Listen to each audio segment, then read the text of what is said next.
আসসালামু আলাইকুম সবাইকে, আশা করছি তোমরা ভালো আছো। দেখো, খুবই গুরুত্বপূর্ণ একটি সৃজনশীলের সমাধান নিয়ে আসছি, তোমরা ভিডিওটি শেষ পর্যন্ত দেখবা। এখানে কুমিল্লা বোর্ড 2024-এর খুবই গুরুত্বপূর্ণ একটি অঙ্ক। এই অঙ্কটি বিস্তারিত আলোচনা করব। দেখো এখানে ক নম্বরে কি বলেছে, এখানে বলেছে একটি বৃত্তচাপের কেন্দ্র 60 ডিগ্রি কোণ উৎপন্ন করে এবং বৃত্তের ব্যাস 110 সেমি হলে বৃত্তচাপটির দৈর্ঘ্য নির্ণয় করো। ঠিক আছে, তাহলে আমাদের এখানে কি বলেছে, ব্যাস। এখানে কি বলেছে, ব্যাস। এই বৃত্তের ব্যাস থেকে ব্যাসার্ধ নির্ণয় করতে হবে। তাহলে বৃত্তের ব্যাসার্ধ আমরা জানি বৃত্তের ব্যাসার্ধ হচ্ছে ব্যাসের অর্ধেক। তাহলে ব্যাস এখানে কত দেওয়া আছে, 110 ডিভাইডেড 2, এটার অর্ধেক যে কত আসবে, 55 সেমি। ঠিক আছে, এবং বৃত্তচাপের কেন্দ্রে থিটা কোণ উৎপন্ন করেছে, অর্থাৎ এবং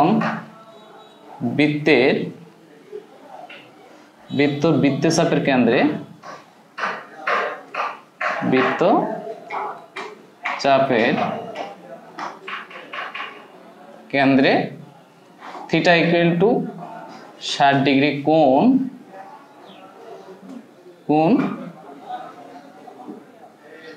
উৎপন্ন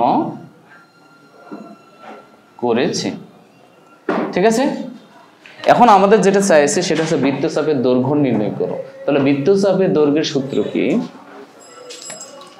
অর্থাৎ বৃত্তচাপের দৈর্ঘ্য S equal to theta pi আর ডিভাইডেড 180। এটি হচ্ছে সূত্র। ঠিক আছে, এটি কি সূত্র। এই সূত্রটা কি করতে হবে, তোমাদের মুখস্থ করতে হবে। হ্যাঁ, এখন আমরা দেখো এখানে থিটার মান আছে, সমান থিটার মান কত হচ্ছে, এখানে হচ্ছে 60 ডিগ্রি গুণন পাই, আর এর মান কত পাইছে আমরা এখানে 55। ঠিক আছে, এবং আমাদের এখানে নিচে তো 180 আছে, 180 ডিগ্রি। এই ডিগ্রি কাটা। এখন আমরা এটা কি করব, ক্যালকুলেশন করব, তাহলে অ্যান্সার হয়ে যাবে। দেখি ক্যালকুলেশন কি আছে। এখানে হচ্ছে ক্যালকুলেশনে আমরা লিখি 60 গুণন পাই গুণন 55 ভাগ 180। এখানে আসছে 57.59। এখানে হচ্ছে আমরা লিখতে পারি 57.59। এটা কি সেমি, এটা হচ্ছে সেমি। এটি হচ্ছে উত্তর। ঠিক আছে, এটি হচ্ছে উত্তর। হ্যাঁ, এখন দেখো এখানে খ নম্বরে কি বলেছে, এখানে সমবাহু ত্রিভুজটির প্রত্যেক বাহুর দৈর্ঘ্য নির্ণয় করো। এখানে তাহলে আমাদের সমবাহু ত্রিভুজের কোনটা বলা আছে, এখানে বলছে একটি সমবাহুর দৈর্ঘ্য 1 মিটার হ্রাস পেলে ক্ষেত্রফল √3 বর্গমিটার হ্রাস পায়। ঠিক আছে, খ নম্বরে এখন দেখো সমবাহু ত্রিভুজটির প্রত্যেক বাহুর দৈর্ঘ্য নির্ণয় করো। তাহলে আমরা এটা ধরে নিব। ঠিক আছে, এটা একটু মিশিয়ে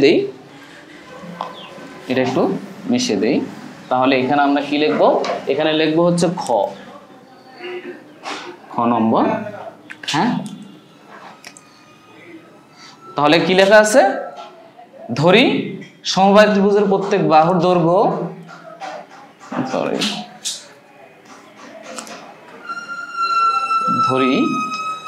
সমবাহু ত্রিভুজের প্রত্যেক বাহুর দৈর্ঘ্য সমান এ মিটার। ঠিক আছে, তাহলে আমি কি ধরে নিলাম, একটি সমবাহু ত্রিভুজের প্রত্যেক বাহুর দৈর্ঘ্য কি নিলাম, এ মিটার নিলাম। ঠিক আছে, তাহলে সমবাহু ত্রিভুজের ক্ষেত্রফল কি হবে, তাহলে অর্থাৎ সমবাহু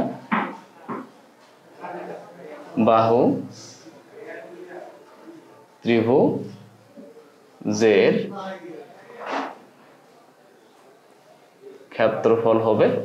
ক্ষেত্রফলের সূত্র আমরা কি জানি, যে √3/4 ঠিক আছে, এটি। আর এখানে আরেকটি কথা বলছে যে 1 মিটার দৈর্ঘ্য হ্রাস পেলে ক্ষেত্রফল কত হবে। তাহলে এবং 1 মিটার হ্রাস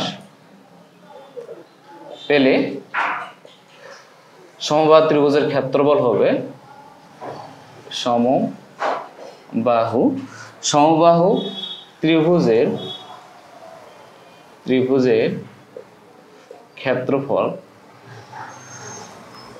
ক্ষেত্রফল কত হবে, এটা হবে √3/4, এখানে হবে a-1। যেহেতু 1 মিটার কি পাইছে, এখানে হ্রাস পাইছে, 1 মিটার হ্রাস পাইছে, সুতরাং এই a থেকে a বিয়োগ করে দিলাম। ঠিক আছে, এখন আমাদের শর্তানুসারে কি দেখো, এখানে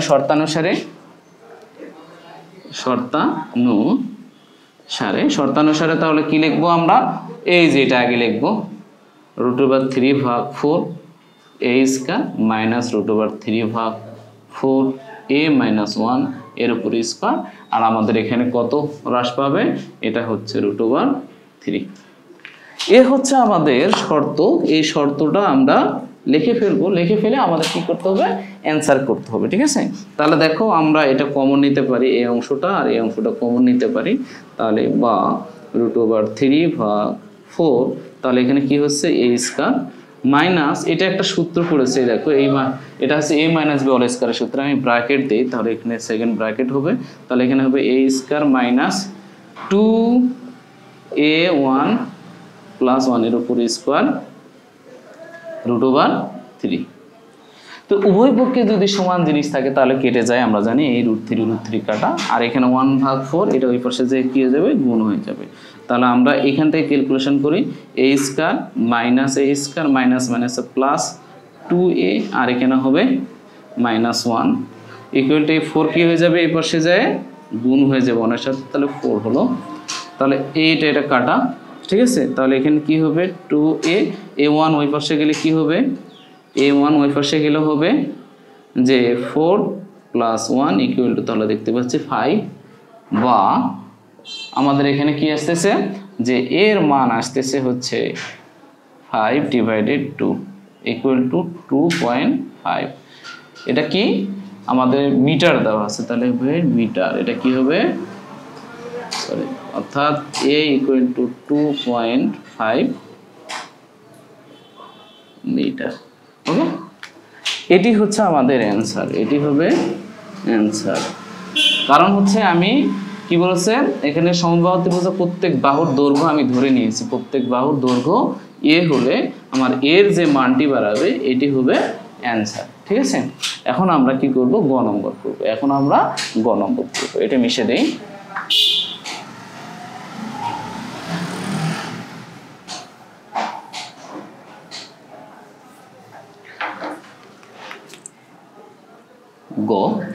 গ নম্বর দেখো, এখানে কি বলেছে, রম্বসটির পরিসীমা নির্ণয় করো। তাহলে আমাদের এখানে 2 নম্বর উদ্দীপকে কি লিখেছে, একটি রম্বসের ক্ষেত্রফল কত দেওয়া আছে, 1944 বর্গ সেমি, এবং বৃহত্তম কর্ণটি হচ্ছে 72 সেমি। ঠিক আছে, তাহলে আমরা কি জানি, রম্বসের ক্ষেত্রফল যদি দুইটা কর্ণ দেওয়া থাকে, তাহলে রম্বসের ক্ষেত্রফল হবে কি হাফ কর্ণের গুণফল, ঠিক আছে, তাহলে সেটাই লিখি। আগে ধরি রম্বসের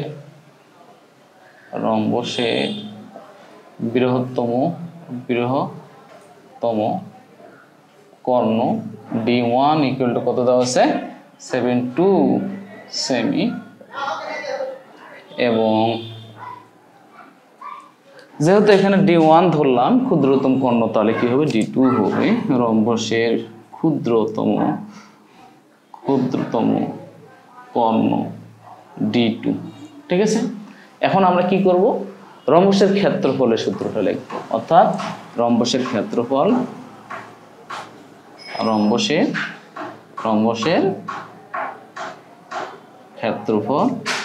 equal to half D1 D2। এখান থেকে আমরা D1 জানি, ক্ষেত্রফল দেওয়া আছে এখানে 1944, এখানে D2 বাইর করে ফেলবো, ঠিক আছে। তাহলে লিখে ফেলি, বা ক্ষেত্রফল কত হচ্ছে 944, আর এর হাফ এটা এই পাশে যাই গুণ হয়ে যাবে 2, আর এখানে হচ্ছে D1 এর মান হচ্ছে 72 D2, বা ক্যালকুলেশন করলে আমাদের কি আসে D2 944 গুণন 2 ডিভাইডেড 72। তাহলে এইটা আমরা কি করব, ক্যালকুলেটরে ক্যালকুলেশন করে ফেলবো, ঠিক আছে। তাহলে এখানে দেখি কি আসে। তাহলে 1944 গুণন 2 ভাগ 72, এখানে আছে 54, এখানে হচ্ছে 54 সেন্টিমিটার, ঠিক আছে। এ বের করে ফেললাম আমরা, D1 D2 পেয়ে গেছি। এখন বলেছে যে রম্বসটির পরিসীমা নির্ণয় করো। তাহলে রম্বসটির পরিসীমার সূত্র আমরা কি জানি, অর্থাৎ রম্বসের পরিসীমা equal to 2 into root over D1 এর উপর স্কয়ার D2 এর উপর স্কয়ার। এটি হচ্ছে আমাদের রম্বসের পরিসীমার সূত্র, এটি হচ্ছে আমাদের রম্বসের পরিসীমার সূত্র। এটা মুখস্থ করে ফেলো, খাতায় লিখে নেওয়ার প্রয়োজনে। এখন আমরা কি করব, যে মানগুলো বসে দেব, 2 রুট ওভার D1 মানে হচ্ছে 72 এর উপর স্কয়ার, প্লাস আমার D2 মানে হচ্ছে 54 এটার উপর স্কয়ার, ঠিক আছে। এখন ক্যালকুলেশন করো, দেখো কত অ্যান্সার আসে। তাহলে 2 রুট ওভার ব্র্যাকেট 72 এর উপর স্কয়ার প্লাস 54 উপর স্কয়ার ব্র্যাকেট ক্লোজ, এখানে অ্যান্সার আসে 180 সেমি, ঠিক আছে। এটি হচ্ছে আমাদের উত্তর, এটি হচ্ছে আমাদের উত্তর, এটি হচ্ছে অ্যান্সার। এই গ নম্বর আমরা অ্যান্সার করে দিলাম। তো এই যে সৃজনশীলটি, এটা তোমাদের জন্য খুবই গুরুত্বপূর্ণ। এই ধরনের অঙ্কই তোমাদের বার্ষিক পরীক্ষা, ধরো 2026-27 এসএসসি পরীক্ষা ধরো এইগুলো চলে আসবে। এটা দেখে নাও কুমিল্লা বোর্ড 2024-এর অঙ্ক। এই অঙ্ক ধরনের তোমার যদি অঙ্ক চলে আসে তাহলে তোমাদের অবশ্যই করার কথা। সবাই ভালো থাকো, সুস্থ থাকো। আসসালামু আলাইকুম।